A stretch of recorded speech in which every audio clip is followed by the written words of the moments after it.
ఎంతమందికి కలుగుతుంది? అది మాకు ఈ రోజు లభించింది.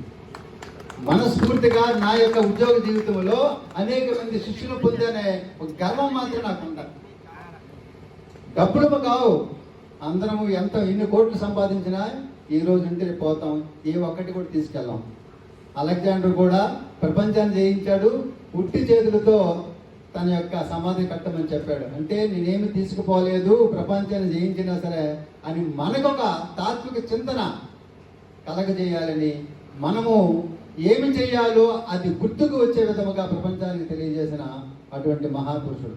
కాబట్టి మనం దేనికి ప్రాధాన్యత ఇవ్వాలి, ఎందుకు ఇవ్వాలి అనే విషయాన్ని మనం గుర్తుగా చేసుకొని, ముఖ్యంగా అపూర్వ కలయిక అది మాకే కాదు మీకు కూడా.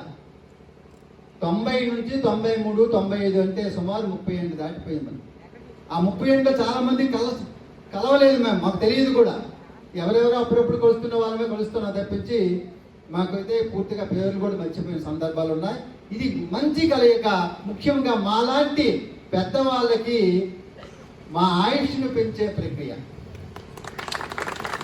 ఎందుకంటే ఈ ఆనందం అనేది మరొక సంవత్సరం మీదకి తగ్గుతుంది అని నేను ఘంటాపదంగా నమ్ముతాను. ఎందుకంటే మన సంతోషమే మన ఆయు ప్రమాణాన్ని పెంచుతుందని బలంగా నమ్మిన వాళ్ళే నేను ఒకని. ఆయన దీర్ఘాయుషు భగవంతుడు ఇచ్చారు మనకి.